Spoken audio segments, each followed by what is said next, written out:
दोस्तों, आज का दिन भारतीय क्रिकेट इतिहास में एक और सुनहरा अध्याय लिखने जा रहा है। अहमदाबाद के नरेंद्र मोदी क्रिकेट स्टेडियम में आज ऐसा माहौल बना हुआ है जिसे शब्दों में बयान करना आसान नहीं है। चारों तरफ तिरंगे लहरा रहे हैं, स्टेडियम खचाखच भरा हुआ है और हर एक फैन की आवाज़ बस एक ही नारा लगा रही है, इंडिया इंडिया। मौका है T20 वर्ल्ड कप 2026 के भव्य फाइनल का, जहां आमने सामने हैं भारत और न्यूजीलैंड की दो मजबूत टीमें। जैसे ही दोनों टीमों ने मैदान पर कदम रखा, स्टेडियम का शोर आसमान छूने लगा। लाखों फैंस की उम्मीदें टीम इंडिया पर टिकी हुई हैं। हर किसी की आंखों में एक ही सपना है, भारत को तीसरी बार T20 विश्व कप की ट्रॉफी उठाते हुए देखने का।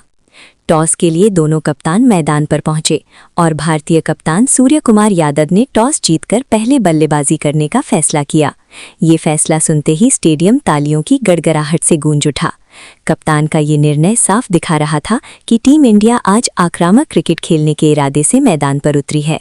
भारत की ओर से पारी की शुरुआत करने के लिए क्रीज पर आए अभिषेक शर्मा और संजू सैमसन। दोनों बल्लेबाजों ने शुरुआत में थोड़ा संभल कर खेला, लेकिन उनके शॉट्स में आत्मविश्वास साफ दिखाई दे रहा था। न्यूजीलैंड की ओर से पहला ओवर लेकर आए तेज गेंदबाज मैट हेनरी। उन्होंने शुरुआत में कसी हुई गेंदबाजी की, लेकिन चौथी गेंद पर संजू सैमसन ने शानदार कवर ड्राइव लगाकर गेंद को बाउंड्री के पार भेज दिया। ये चौका देखते ही स्टेडियम में मौजूद दर्शक खुशी से झूम उठे। दूसरे ओवर में गेंदबाजी करने आए लॉकी फर्ग्यूसन। उनकी तेज रफ्तार गेंदों का सामना करते हुए अभिषेक शर्मा ने शानदार टाइमिंग दिखाई। ओवर की तीसरी गेंद पर उन्होंने कवर के ऊपर से बेहतरीन चौका जड़ा और अगली ही गेंद पर फाइन लेग के ऊपर से फ्लिक शॉट लगाकर गेंद को फिर से बाउंड्री तक पहुंचा दिया। अब भारतीय फैंस का उत्साह और भी बढ़ चुका था। तीसरे ओवर में संजू सैमसन ने अपने क्लासिक शॉट्स का प्रदर्शन किया। एक शानदार कवर ड्राइव और फिर स्क्वायर लेग के पीछे से फ्लिक शॉट ने दर्शकों को रोमांचित कर दिया। 3 ओवर के बाद भारत का स्कोर 30 रन पहुंच चुका था और टीम इंडिया बिना किसी नुकसान के शानदार शुरुआत कर चुकी थी। चौथे और पांचवें ओवर में अभिषेक शर्मा ने गियर बदल दिया। न्यूजीलैंड के स्पिनर की गेंद पर उन्होंने लॉन्ग ऑन के ऊपर से जोरदार छक्का लगाया और अगली ही गेंद पर स्वीप शॉट खेलते हुए चौका बटोर लिया। दूसरी ओर संजू सैमसन भी गैप्स का बेहतरीन इस्तेमाल करते हुए लगातार रन बटोर रहे थे।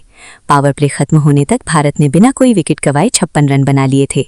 7वें ओवर में कप्तान ने गेंद मिचेल सेंटनर को थमाई। उन्होंने थोड़ी कसावट जरूर दिखाई, लेकिन अभिषेक शर्मा ने रिवर्स स्वीप लगाकर चौका जड़ दिया। हालांकि इसी ओवर में संजू सैमसन बड़ा शॉट खेलने के प्रयास में डीप कवर पर कैचते बैठे। संजू ने 18 गेंदों में 34 रन की शानदार पारी खेली और भारत का स्कोर 74 रन हो गया। अब क्रीज पर आए ईशान किशन और उनके आते ही मैच का माहौल अचानक बदल गया। पहली ही गेंद पर उन्होंने स्कूप शॉट लगाकर गेंद को बाउंड्री के पार भेज दिया। अगली गेंद पर कवर के ऊपर से शानदार चौका जड़ दिया। ईशान किशन अपने आक्रामक अंदाज में नजर आ रहे थे और हर शॉट के साथ स्टेडियम का शोर बढ़ता जा रहा था। दूसरी ओर अभिषेक शर्मा लगातार स्ट्राइक रोटेट करते हुए बीच बीच में बाउंड्री भी निकालते रहे। 10 ओवर पूरे होने तक भारत का स्कोर 101 रन पहुंच चुका था। 11वें ओवर में अभिषेक शर्मा ने शानदार बल्लेबाजी करते हुए लगातार चौके लगाए और 32 गेंदों में अपना अर्धशतक पूरा कर लिया। लेकिन 12वें ओवर में न्यूजीलैंड को बड़ी सफलता मिली, जब अभिषेक शर्मा बड़ा शॉट खेलने के प्रयास में लॉन्ग ऑफ पर कैचते बैठे। उन्होंने 38 गेंदों में 68 रन की शानदार पारी खेली, जिसमें 4 छक्के और 6 चौके शामिल थे। अब क्रीज पर आए शिवम दुबे और उनके साथ थे ईशान किशन। दुबे ने आते ही आक्रामक अंदाज दिखाया। पहली गेंद पर उन्होंने पुल शॉट लगाकर शानदार चौका जड़ दिया। दूसरी ओर ईशान किशन भी रैम शॉट और रिवर्स स्वीप लगाकर दर्शकों का भरपूर मनोरंजन कर रहे थे। 14वें और 15वें ओवर में भारत ने तेजी से रन बटोरे। ईशान किशन ने एक ओवर में 20 रन निकालकर मैच की रफ्तार पूरी तरह भारत के पक्ष में कर दी। 16वें ओवर में ईशान किशन 27 गेंदों में 59 रन बनाकर आउट हुए, लेकिन तब तक वो टीम इंडिया को बेहद मजबूत स्थिति में पहुंचा चुके थे। इसके बाद क्रीज पर आए कप्तान सूर्य कुमार यादव। उन्होंने आते ही अपने ट्रेडमार्क शॉट्स खेलने शुरू कर दिए। स्पिन गेंदबाजों के खिलाफ उनका आत्मविश्वास साफ दिखाई दे रहा था। दूसरी ओर शिवम दुबे भी तेज गेंदबाजों को निशाना बनाते रहे। 18वें ओवर में दुबे ने 2 चौके और 1 छक्का लगाकर 16 रन बटोरे। अब भारत का स्कोर तेजी से बढ़ रहा था और स्टेडियम में बैठे फैंस को एक बड़े स्कोर की उम्मीद नजर आने लगी थी। आखिरी ओवरों में दुबे ने फिनिशर की भूमिका निभाते हुए शानदार बल्लेबाजी की। उन्होंने तेज गेंदों में 54 रन की विस्फोटक पारी खेली। निर्धारित 20 ओवरों में भारत ने 5 विकेट के नुकसान पर 241 रन का विशाल स्कोर खड़ा कर दिया।